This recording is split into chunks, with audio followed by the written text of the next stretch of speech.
Riddle me this.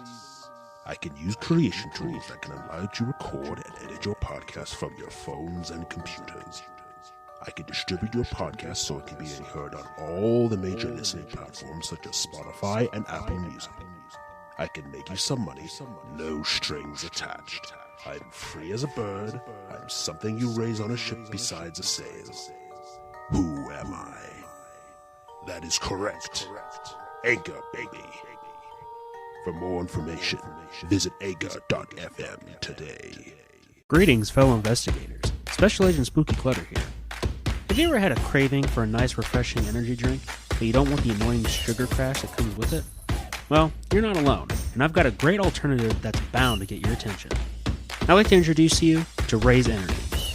Raze Energy is one of the best energy drinks on the market today. Unlike other main brand energy drinks, Raze has no sugar crashes and zero sugar. It's a great drink for getting that boost you need, whether you're going to the gym or conducting cinema investigations like myself and Special Agent Carter Sauce.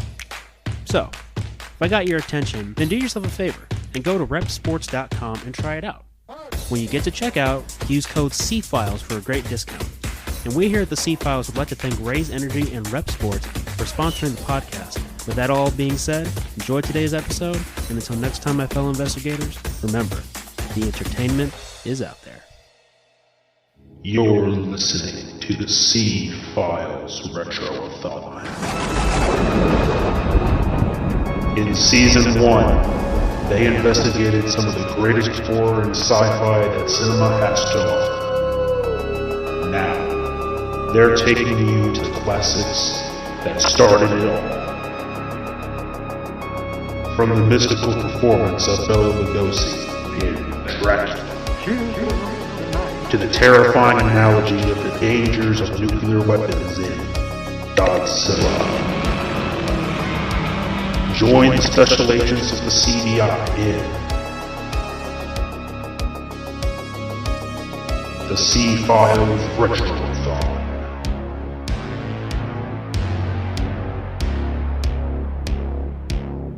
Now, here are your hosts, Special Agents Spooky Clutter and Carter Sauce.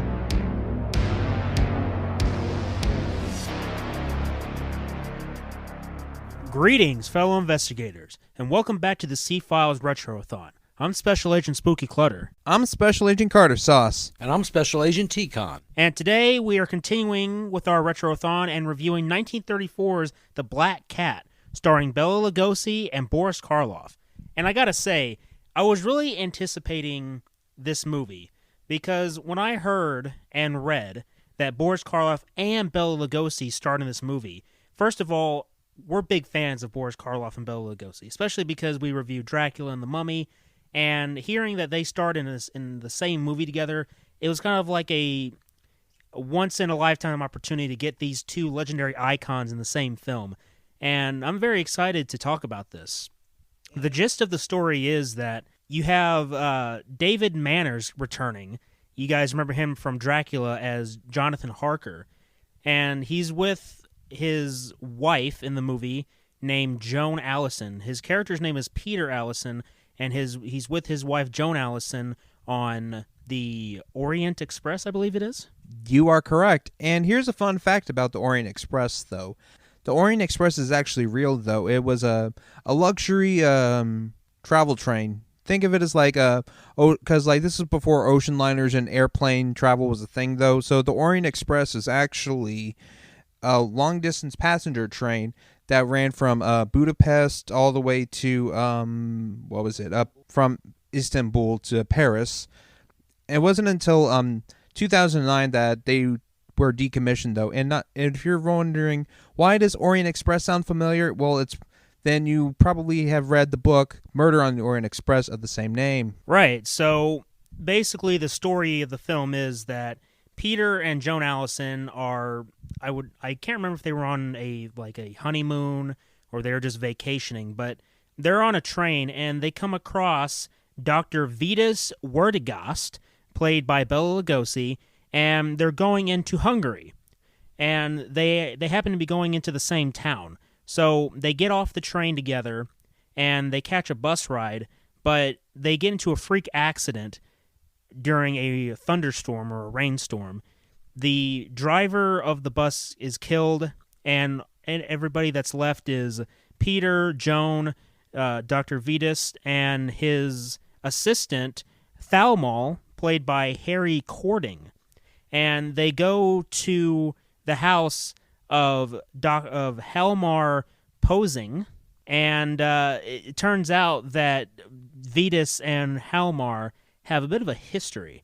And we'll get into that history a little bit later on. But I gotta say, they set up this movie really good.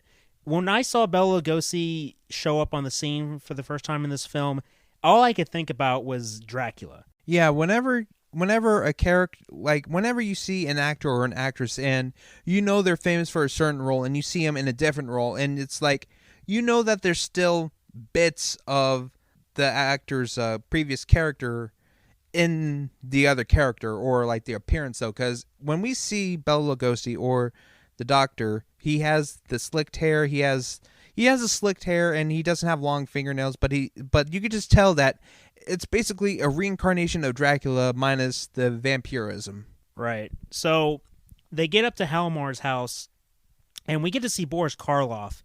And my God, Boris Karloff steals the performance in this film. He's very menacing in this role, and it's a stark contrast to Bela Lugosi because, as I said earlier, I think of Bela Lugosi, I think Dracula, and Dracula always had this menacing presence about him. But the menacing performance actually comes from Boris Karloff in this film, and Bela Lugosi is a lot more humble and more lifelike and human and approachable. And the difference between Boris Karloff and Bela Lugosi in this film is like night and day, where Bela Lugosi is actually the good guy in this film, and Boris Karloff is the villain. Of course, we've already seen Boris Karloff as the villain in our two previous episodes of The Mummy and The Ghoul, so it's not really out of the ordinary to see Boris Karloff in the villain role, but to see Bela Lugosi as more like the hero archetype is really nice to see.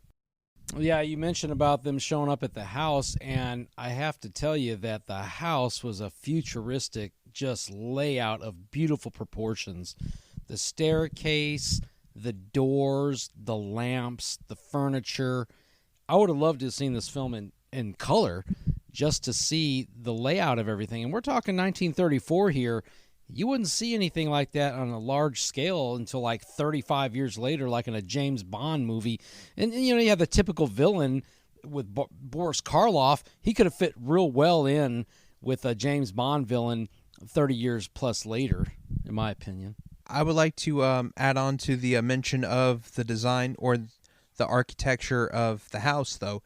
The interior design, it looks majestic or luxurious, though, but you could also tell that for some reason, though, that the staircase, some of the lamps, and the designing and the furniture or the layout of the interior, it looks like something you'd see on probably an ocean liner or like a blimp or a Hindenburg type blimp,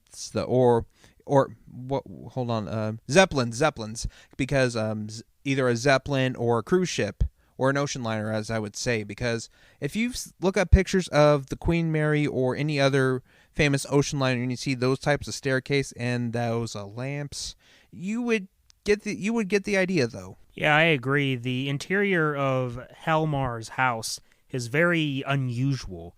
I'd say that because 1934, this house looked like something out of the 1970s or the future, and that actually really adds on to the mystery and enhances the mystery of this film, because Helmar is a very unusual man, and we find out later in the story that Vitas and Helmar were in the army together. They were in the German army during World War I under the Kaiser. And what we find out later is that Vitas was captured by the enemy, and Helmar was able to escape, and Helmar went to Vitas's wife and said that he was dead, but that wasn't true. Vitas was actually captured and imprisoned, and he was able to escape the prison. And so Dr. Vitas Vertigast mission or his objective or motivation is to get to Halmar and essentially get revenge, because he heard through different channels that Halmar married Vitus's wife. And so what we later find out with the wife as well is that the wife is dead. And we'll get into that with Halmar's character a little later, because that's a very interesting little story bit. Now that you mentioned it, though, it's sort of like a weird, sort of a love triangle. I get this like a cliche that like, oh, two buddies are in the military. One buddy is dead, though the other one loves the same girl. Turns out the other guy who was supposed to be dead isn't dead. He's alive, though. And sort of like it's basically a love triangle that, like, it's not very good, though. But not to mention that Bela Lugosi or Vitus was a POW, or a prisoner of war, was captured. And his best friend, though, or his comrade, decided to stab him in the back, though, by marrying his wife and telling him that he died in prison, which is a fucking low blow. Excuse my French, though. Yeah, I agree. That's a big low blow right there. You know, Boris Karloff is the ultimate villain here, and the way he's collecting these women in these cases, they're almost like suspended in animation. And as we see Peter and Joan become, well, actually, Joan becomes the object of his affection, and he wants her bad. And so he goes through a lot to get at her. Because, see, the reality is that Peter is trying to get out of there and get on their way. But the character Boris Karloff is playing is really evil and demented. It's about murder. And the whole idea of going after another woman and, again, trying to steal somebody else's woman. Yeah, he's doing that again. So he did that with Dr. Vitus, and now he's doing it with Peter. And the weird thing is that when Joan gets up from her bed, because she was actually injured in the bus crash, she's almost like under this weird trance. And the movie never really explained why that was necessarily. I mean, we get an explanation from Dr. Vitus that the narcotic that he gave her kind of made her like delusional, or it changed her mental state for a time. This doesn't come up again. I actually thought that there was something more supernatural going on with that, but that wasn't really how it turns out. However, the supernatural aspect, while very subtle, is there. What happens is when everybody retires for the night, we see Halmar go back up to his room, and we see Karen, which is Dr. Vitus's daughter. So the wife is dead, but his daughter is still alive, and it turns out that Halmar actually married Vitus's daughter, Karen. Which, just a side note really quick, that's kind of fucked up, don't you think? Yeah, not to mention, though, I'd get like, this is your best friend's mother, this is your best friend's wife and daughter, and would that be considered, or stepdaughter, would that be considered incest? Anything goes. It's a movie. Right, so as he lays down in bed, he picks up this book, and the camera zooms in on the book, and it turns out that Halmar is reading the rites of Lucifer. So this guy is a Satanist. He's a devil worshiper, and he has this book, and the book actually has I don't want to say it's like a riddle, or it's kind of like basically the book explains a ritual that will be performed later on in the film. Yeah, it's called The Rites of Lucifer, and it says, in the night, in the dark of the moon, the high priest assembles his disciples for the sacrifice. The chosen maiden is garbed in white. And it's interesting as this goes along, because we see this being acted out in the sub-basement, if you will, of Boris Karloff's character's house. And you have these people showing up for this type of ceremony, and then all of a sudden they're dressing themselves in black robes. And ironically enough, the robe I seen on the sleeve had these 3 black stripes. It was very similar to the Supreme Court of the United States Justice. I thought that was pretty interesting in itself. Nevertheless, these people seem on its face to be so enthralled by the ceremony that's being expressed by Boris Karloff, and as if they're sacrificing the girl, Joan, Allison. And it's just really creepy. And you have all these obelisks, which are like a throwback to the Mummy, Egypt, which Boris Karloff played in. I just tell you, it was just great. I really was just blown away by it. At the same time, if you ever watched the movie Remember the 5th of November, which is the quote of the movie V for Vendetta, you see this cross that has two. Okay, so you have the cross, and then you have an extra line underneath it. And in that movie, the Fingermen, they were called the Fingermen. They were like, I guess, the police, or maybe the Queen's right arm.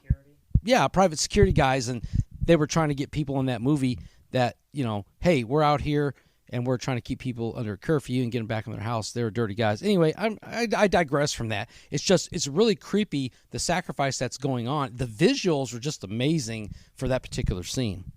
Am I the only one who got an eyes wide shut kind of vibe from that scene? Because all these people were like rich and powerful people. At least that's how they dress. They look like very influential individuals in society. And that's usually the kind of like trope that we see, but it's also kind of real in some ways, where you have these high society people that are involved in some dark and nefarious things going on, whether that be rituals or just private parties or like an eyes wide shut party. So I got that vibe from the scene where they have Joan on this unusual looking cross. And what I also really enjoy is, again, the contrast of Bela Lugosi and Boris Karloff, because Bela Lugosi is the hero in this film.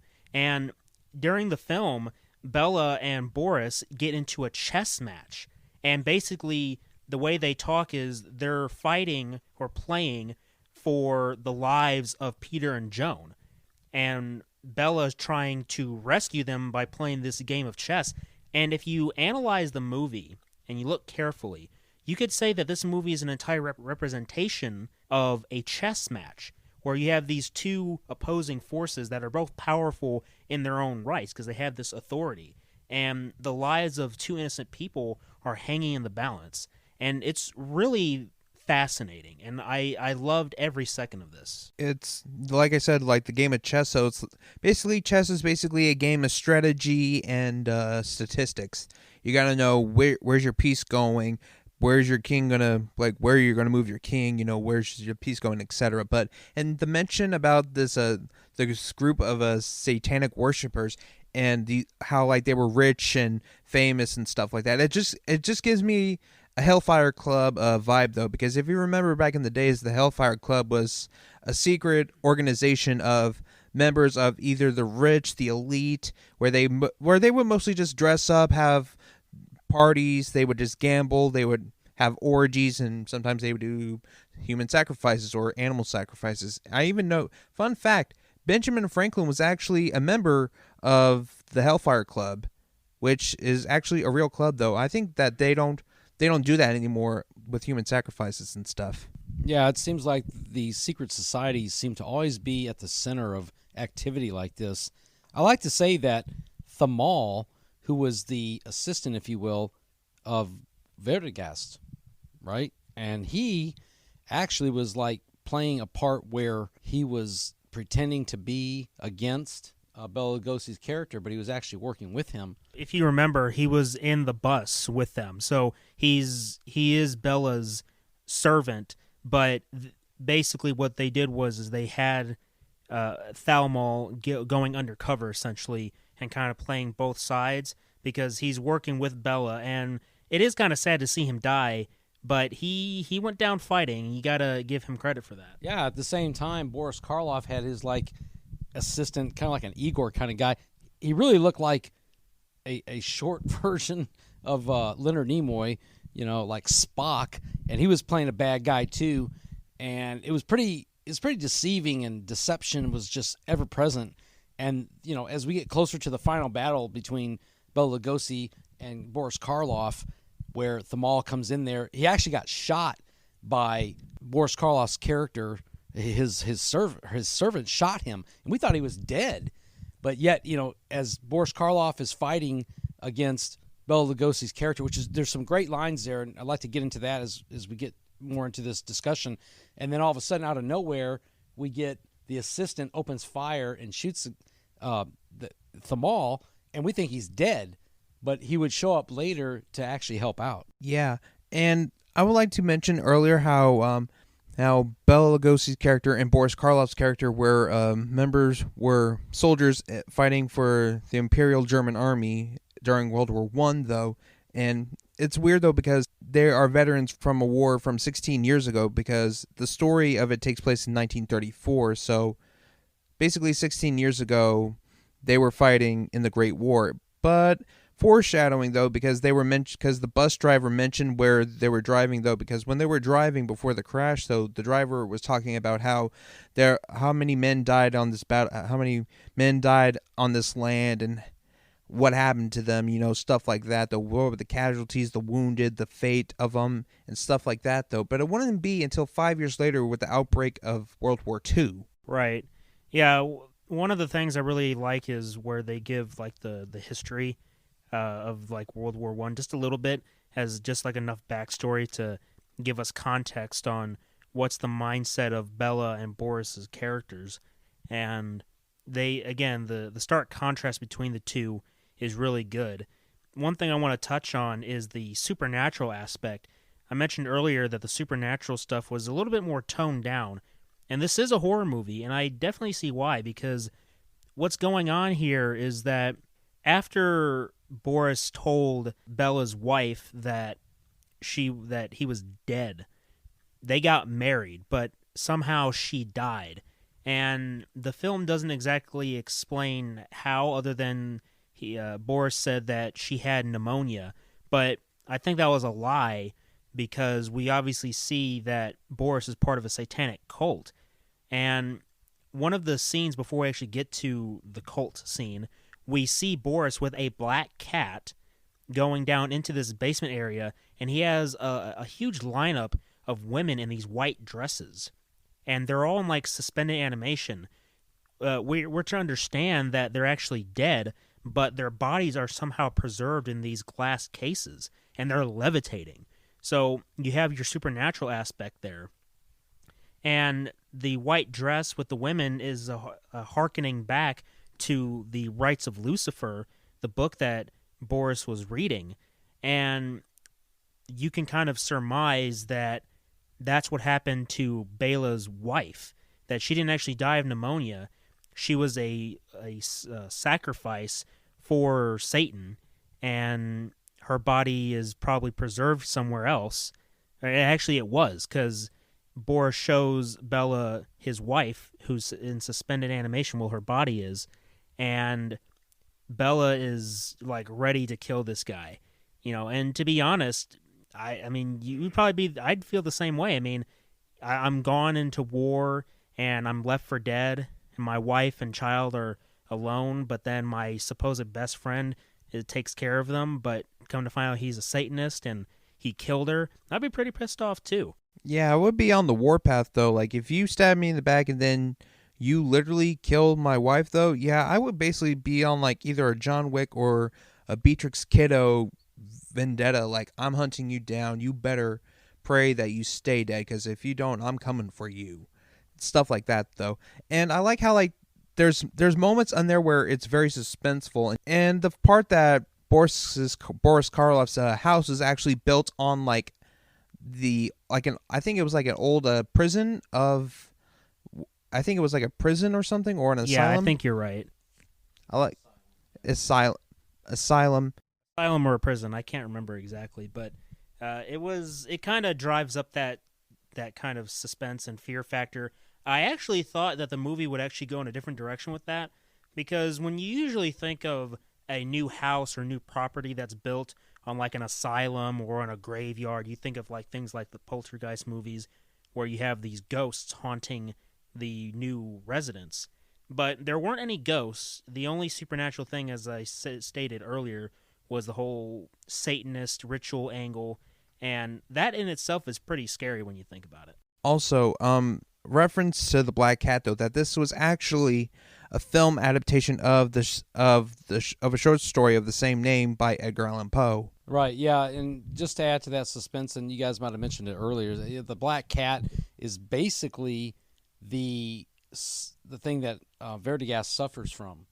being fearful of the cats, which gives him, like, he recoils at the sight of a black cat in Boris Karloff's character's home.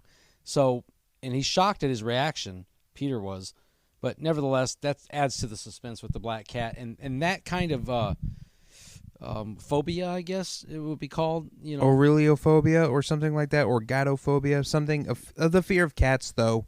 Yeah, and it's beautiful because that whole thing has passed through decades after decades of film where we get the black cat. Even to this day, when I see a black cat, I think about it. I'm not enthralled, if you will, by the black cat necessarily, but just the imagery of, what it meant, in film throughout the decades. Sometimes whenever I think of black cats, though, I just think that they're basically like judged, because whenever you see a black cat, you think, oh my gosh, they're bad luck, turn around, don't let them get to you, or very superstitious, though. But whenever I think of black cats, though, I mostly think of Binks from Hocus Pocus or Salem from Sabrina the Teenage Witch. I just like black cats, or you just affiliate them with Halloween, though, not to mention they're very cute, though. Well, I don't know about you guys, but for me personally, I like to, better safe than sorry, keep my distance. If I see a black cat cross the road, I'm going to be a little suspicious, but I won't focus too much on it because we don't want to invoke any kind of supernatural powers to make my thoughts become reality, So, but as we begin to wrap things up here, what's something that really stood out to you the most about this film? I like the opening intro.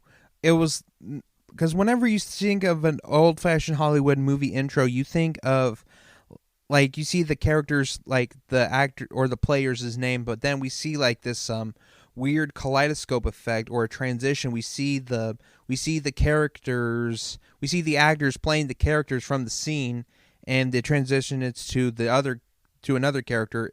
We never seen that done before. All we see was just old-fashioned, black and white screen. The title, the cast and crew, and the names of the characters. And then it goes to the beginning of the movie. Yes, speaking of the characters, like at the end of the movie, when it shows who the cast was, what was that special line that it said? It said that a good cast is worth repeating. And I don't think I've heard that before. Have you? No. I haven't seen that either. But I'll tell you what really stuck out for me was to see Boris Karloff and Bela Lugosi together, facing off against each other, and their great acting skills, talents, and abilities. It's cinema for the ages. And to see them in front of a chessboard, I actually like chess. And chess is a game of strategy beyond measure, as opposed, say, to checkers. Chinese checkers, that's something else from a different country. But here in the United States, we embrace chess. Came from England, I think. Nevertheless, I digress from that. And I just have to say, those moments of Boris Karloff's piercing eyebrows and eyes together, and Bela Lugosi's Dracula eyes, was just phenomenal. And for me, to have watched these films, The Mummy, Dracula, as a young child in the early 70s, I got to tell you, I was just blown away. And there's something else that I would like to remember also, is that at the end of the film, when they were fighting each other, there was a famous, basically Bela Lugosi got the last word in the end, right? And at the end of the movie, when they're confronting each other and they're fighting against each other, it comes out, and Vertigas says, "The murderer of 10,000 men returns to the place of his crime. Those who died were fortunate. I was taken prisoner to Kurgal, where the soul is killed slowly. 15 years I've rotted in the darkness, waiting not to kill you, but to kill your soul slowly," which is actually hearkening to Bane, when Bane tells Batman, "I'm going to torture your soul." Yeah, I really enjoyed that final scene where Bela Lugosi is strapping up Boris Karloff to this, essentially what looks like a torturing chamber. You have that X, and Boris Karloff has these chains, and obviously we can tell that Boris Karloff's character Halmar is a very sick individual, and he's kind of getting his comeuppance in the end. And I can help but think of Dracula facing off against the Mummy, and it was just a really cool fight. And Bela Lugosi just gives off a really cool monologue before he basically sets the entire compound to self-destruct. I want to say I want Carter to remember what was happening about the electricity thing that was being used. There was no signs of electricity. I just thought that, he's tied up to an X though, and then I realized, oh my gosh, so like there's a bunch of switches there. Like, what is he gonna do? Is he going to torture him with electroshock torture or what though? But it turns out though those were rigged to blow the house up though. So I thought that Bela Lugosi was going to torture Boris Karloff with electricity, because I saw these weird headphone things hanging on the wall. I didn't know if those were like headphones, but I know they were like some sort of like triggers to activate the dynamite or something. But whenever you think of electroshock therapy, you think of like mouth guards, a weird machine with electricity and these big levers and knobs and stuff. That's what I thought he was going to electrocute the hell out of him. But no, that was a mechanism to activate the explosives in the house, though, which went out with a literal bang. Yeah, that's right. I made a mistake on that. Thank you, Carter. Yeah, that was a big explosion. I think it was great to see how, Bela Lugosi, gave those final words about what he's going to do to him and destroy everything. And remember what was going on there, too. I want to reflect back just for a moment real quick. When these women were encased in this glass, it also reminded me of like this house of horrors with wax. House of Wax? Yeah. And they were all encased in glass. And they were like held up in suspended animation with their feet like pointing down. It's pretty bizarre. Yeah, it's like they were levitating. And that really turned up the creep factor. But I think that Dracula was the hero in the end. I mean, he sacrificed himself to make sure that the cultists and Boris Karloff wouldn't get out and do any more of this stuff. So kudos to Dracula for actually doing the right thing this time, right? My thoughts exactly. So thank you guys very much for tuning in. This movie was a lot more fun and enjoyable than I thought it would be. And I was very happy to see Boris Karloff and Bela Lugosi in the same film together, being in a stark contrast of light versus dark. It was a very well done film. I would say, though, that the music was a little bit weird sometimes. It felt more like, I don't know, like a comedy or like a Tom and Jerry episode. It was more upbeat rather than suspenseful and terrifying. But other than that, the acting was really good. The story was really good. And the supernatural stuff, while minimal, was really enjoyable as well. And it was very creepy. So overall, 10 out of 10 film for me. I definitely recommend you guys go check it out. Of course, I would also recommend you check out every film that we review, just so you can get a perspective for yourself and judge the film on your own merits, because at the end of the day, we're just normal guys giving our opinions on the film, and so are you. And we get enjoyment and understanding from each other, and it overall enhances our enjoyment of the film by discussing it. So, with that all being said, thank you guys very much for listening. And until next time, our fellow investigators, remember, the entertainment is out there.